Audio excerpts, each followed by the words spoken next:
안녕하십니까. 호크로 투자하는 쇼킹 부동산입니다. 그동안 시장에서 예상했던 기준금리 상단은 1.75에서 2% 수준이었습니다. 그런데 지금 전망치가 180도 바뀌었죠. 연말에는 2.5%까지 갈 가능성, 그리고 내년에는 최대 3%까지 올라갈 가능성이 제기가 되고 있습니다. 이렇게 급격하게 금리가 올라갈 때 부채가 문제가 된다 말씀드렸는데, 한 연구원에서 부동산 금융 위험 노출액이 무려 2,566조 원 수준이라고 밝혔습니다. 이거 큰 충격은 불가피합니다. 영상 전에 구독으로 부자 되시기 바랍니다.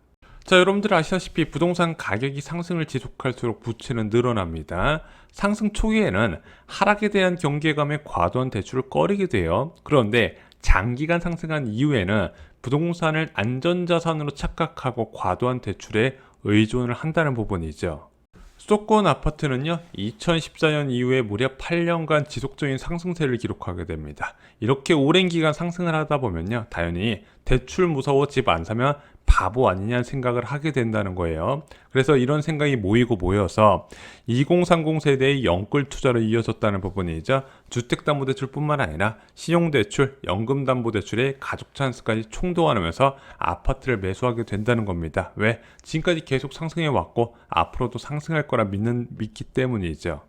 그런데 기준금리가 올라갔습니다. 굉장히 빠르게 올라갔어요. 부동산 가치 변화 어떻게 일어날까요?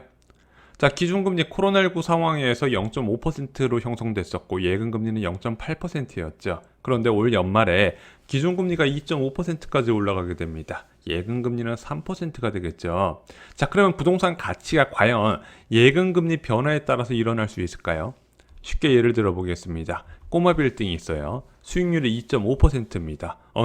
예금금리가 3%인데 이 사업용 부동산 취득해서 임대를 놓으면 수익률이 2.5%네. 당연히 살 이유가 없겠죠. 무위험 수익률이 3%이기 때문에. 게다가 보통 이런 사업용 부동산 취득할 때 대출 의존도가 높은데 대출 금리는 4.5%다. 그러면은 이 사업용 부동산 수익률 2.5%에 맞춰진 사업용 부동산은 취득할 이유가 없고요. 매도 물량만 늘어나게 된다는 겁니다. 아파트도 예를 들어 보겠습니다. 17억짜리 아파트가 있어요. 0.8% 예금금리를 제공했을 때는 월 이자가 113만 원밖에 안 됩니다. 그런데 올 연말에 예금금리가 3%까지 올라갔어요. 이 주택을 처분하게 되면 월 이자가 무려 425만 원이나 발생을 한다는 겁니다. 야, 월 이자 425만 원 받을래? 27억짜리 아파트 깔고 앉아있을래? 당연히 매도 물량이 늘어난다는 건데 수요자가 있다 없다? 없다. 왜? 대출금리 이거보다 훨씬 많이 올라가기 때문이죠. 급격한 금리 인상 과정에서 부동산 가치의 재평가가 이루어지고 그로 인해서 부동산 금융 리스크가 커질 수밖에 없는 겁니다. 부동산 금융은 무엇을 뜻하나요? 가게나 기업이 부동산 취득, 임대, 개발 등과 관련해서 발생하는 자금 조달이나 이로 인한 자금 흐름을 총칭하는 게 바로 부동산 금융입니다. 한국은행 공식 통계에서 집계하는 거는 가계 여신, 기업 여신, 금융투자 상품을 합계로 부동산 금융 위험 노출로 정의를 하게 돼요. 그러면은 부동산 가치 재평가로 인해서 부동산 금융 위험 노출 부분이 생각보다 부실화될 가능성이 커지는 것이고 그 규모가 크면 클수록 대한민국의 금융 시스템적인 위기로 확대될 수 있다는 부분이죠. 한국금융연구원에서 보고서를 발간했습니다. 국내 부동산 금융 위험 노출 현황과 리스크 관리 방안. 자, 그런데 부동산 금융 위험 노출액을 봤더니 5년 사이에 42%나 늘어났고 위험 리스크가 큰 비은행 비중이 커지고 있다는 부분이죠. 한번 세부적으로 살펴보겠습니다.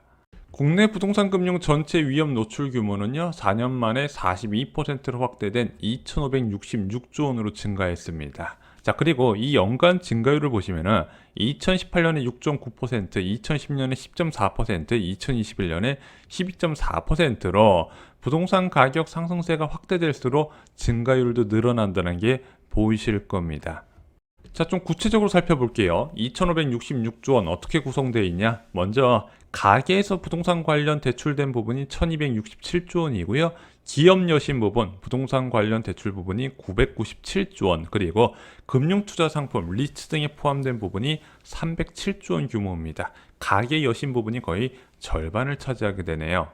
경제 규모 대비해서 한번 살펴보겠습니다. 뭐 천문학적인 숫자 얘기한다고 다 공포를 가질 필요는 없죠. 경제 규모 대비 살펴봐야 되는데 지금 대한민국의 부동산 위험 노출 부분이 2021년 기준으로 명목 GDP 대비 124%까지 치솟았습니다. 그리고 전체 민간 신용 대비해서도 56.5%를 차지하는 거예요. 그 비중도 계속 늘어나고 있다는 부분이죠. 자, 이 보고서에서는 경고를 하고 있습니다. 가계 자산에서 부동산이 차지하는 비중이 높고 부동산 관련 대출 및 비은행권 위험 노출 비중이 높은 국내적 상황을 고려하며 부동산 가격 하락에 따른 금융 안정성과 거시경제 전반에 미치는 부정적 파급 효과는 여타 금융자산 가격 하락 시 충격보다 크게 나타날 가능성이 높다.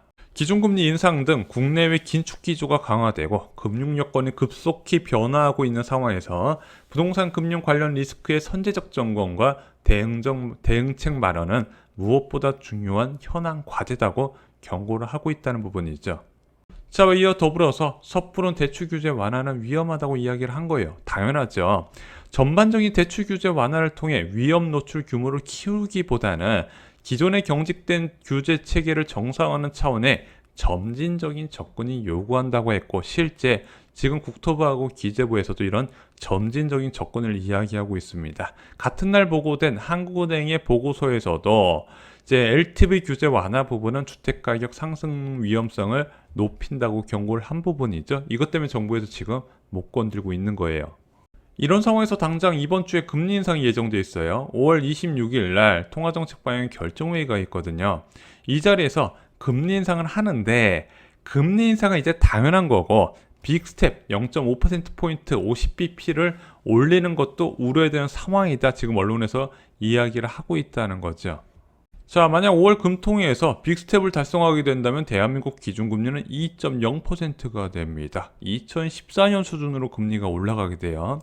자, 불과 작년 7월까지만 해도 10개월 전만 해도 대한민국 기준금리 0.5%였어요. 그런데 2.0%까지 올라갈 가능성 당장 이번 달에 제기가 되고 있다는 거죠.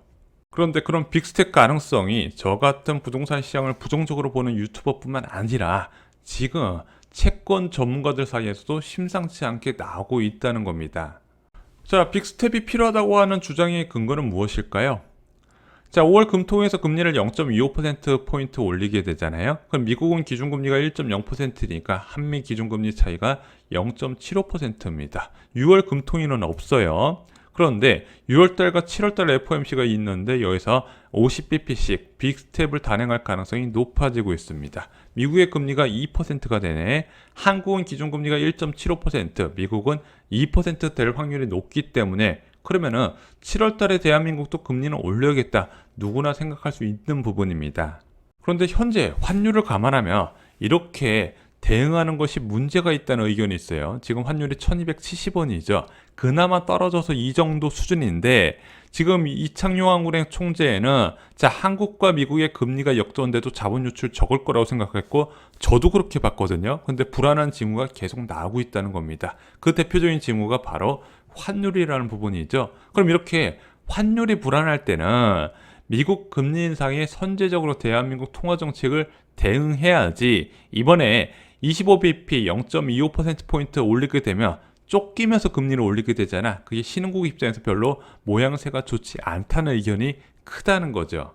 그래서 한국과 비슷한 통화 정책을 유지하는 국가 중 뉴질랜드가 있거든요. 뉴질랜드가 4월 13일 날 금리를 1.5%를 올렸습니다. 시장 예측치보다 높은 0.5%포인트 빅스텝을 달성을 했어요. 이게 22년 만에 진행을 한 부분이라고 합니다. 근데 여기도 5월 달에 이제 금리 결정이 있거든요. 5월 25일 날. 그런데 이때도 0.5%포인트 올릴 거란 이야기가 나오고 있다는 거죠. 그러면은 다른 국가들은 다 선제적으로 올리면서 물가 대응과 환율 방어에 나서고 있는데 대한민국에서 0.25% 올려도 될까? 얼마 전에 이창용은행 총재가 빅스텝 배제하지 않고 있다고 얘기했는데 그거 생각해 보면은 이 5월 금통에서도 0.5%포인트 올리는 거를 완전 배제하기 어렵겠다 이런 이야기가 시장에서 나오고 있다는 거죠.